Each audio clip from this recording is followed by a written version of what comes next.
Putin says accusing Syrian government of using chemical weapons is nonsense, and the US has to submit evidence to the United Nations Security Council.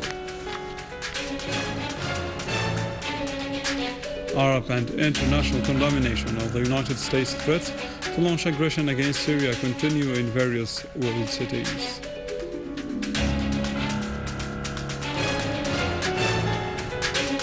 And Syrian Arab army units continue to clear various areas of terrorist threats.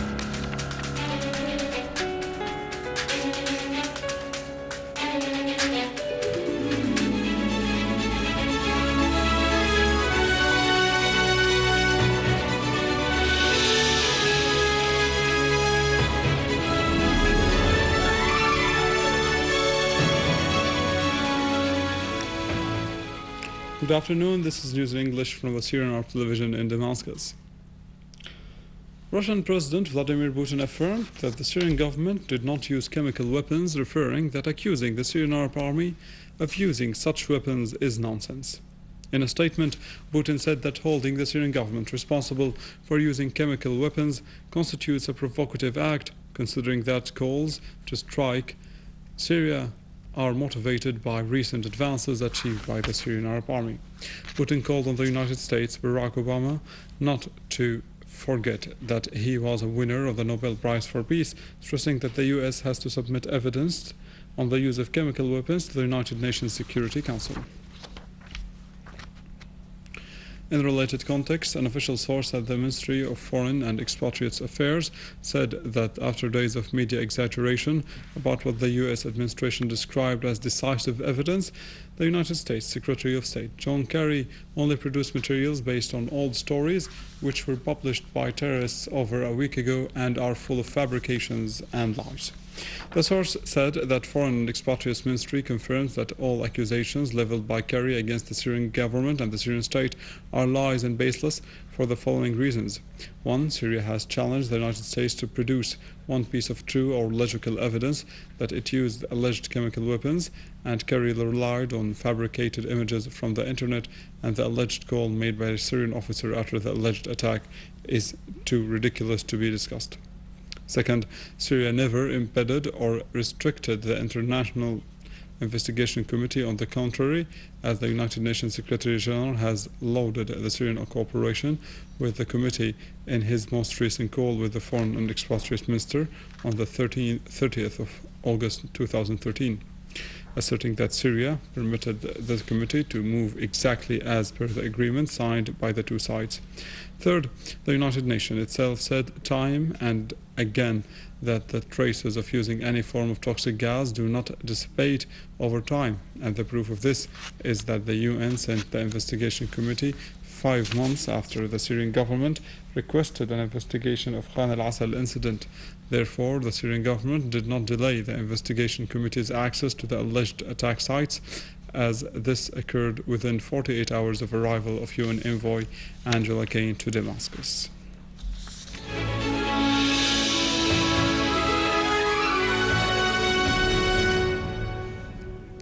Russia affirmed that the United States' threats to use force against Syria are unacceptable, referring that any military operation would undermine the prospects of political solution of the crisis.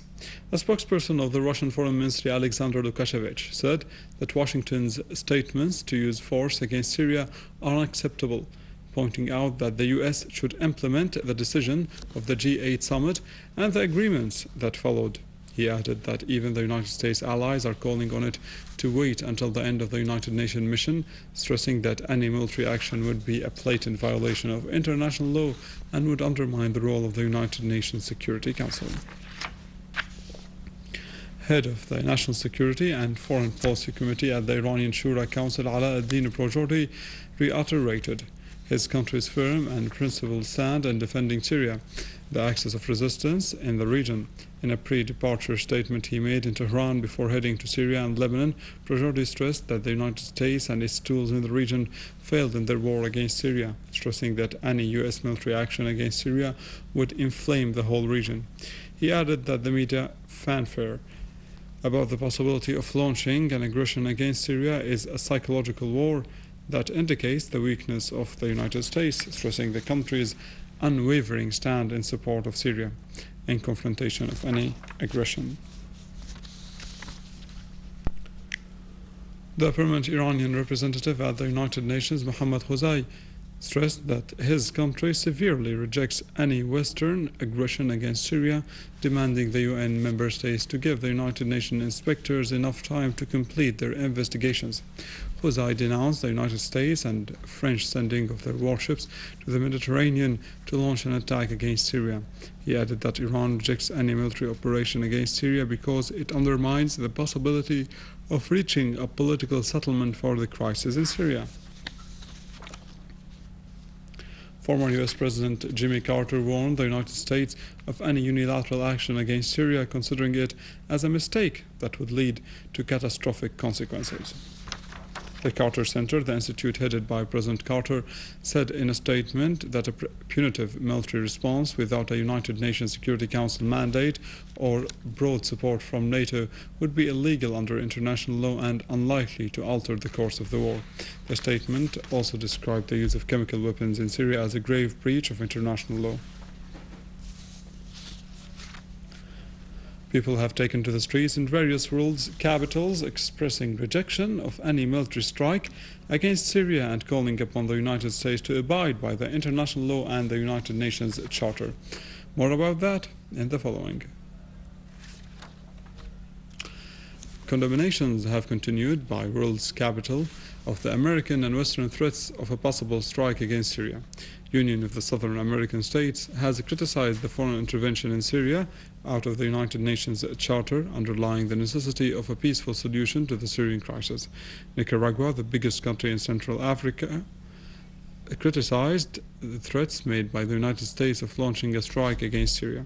For his part, the Czech Prime Minister asserted that attacking Syria has no legal basis whatsoever, reaffirming his country's stance that calls for reaching a peaceful solution for the crisis in Syria and not to resort to force.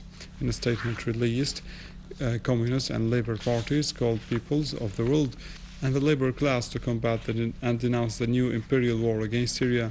In Australia, hundreds took to the streets to condemn any possible aggression on Syria following the statements of the American President Obama, who said that he was considering a limited strike against Syria.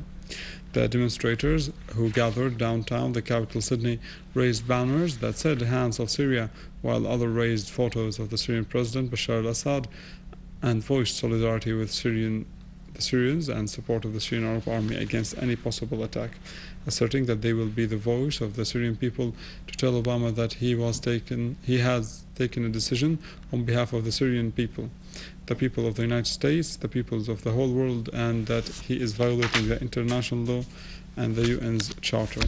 For its part, the Syrian community took to the street together with Italians and with the participation of Archbishop Hilario Cappucci to voice solidarity and support to Syria against the American and Western threats of any attack against Syria.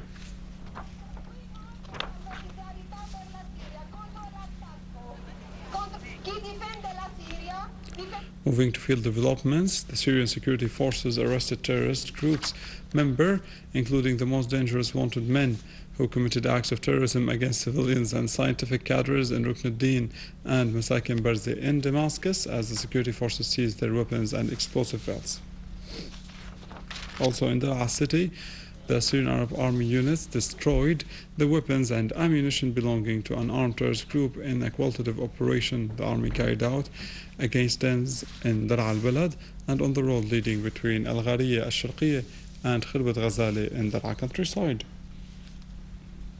which led to the killing of a number of terrorists, including Haytham Salim al-Sarhan. With this, we reach the end of our news for today. For more details, you can visit our website in English, www.syriaonline.sy. Now over to our economic news, but after the break.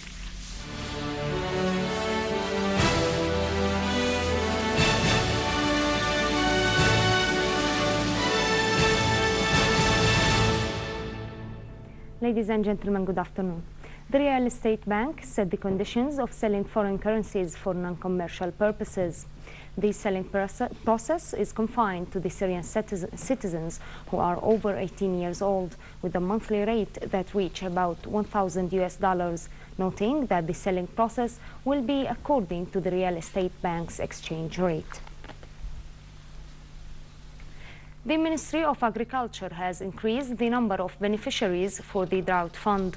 The manager of the fund said that the new decree has reduced the compensation standards that are concerned with the damaged cultivated areas and the affected production of crops, as the decree allows granting the farmers their compensation. The number of the borrowers in the rural microfinance project in Homs reached about 39 borrowers. This number included 18 rural women. The manager of the livestock development project in Homs said that the loan value ranges between 10,000 and 100,000 Syrian pounds, noting that the number of the beneficiaries of the project was estimated at 45 rural families. Locally in Hama Governorate, about 1,489 free fodder baskets were distributed on the affected breeders due to the current crisis. The Agriculture Directorate in Hama said that in the near future, the Directorate will distribute 1,324 new fodder baskets. And now over to the main currencies exchange rates according to the bulletin of the Central Bank of Syria.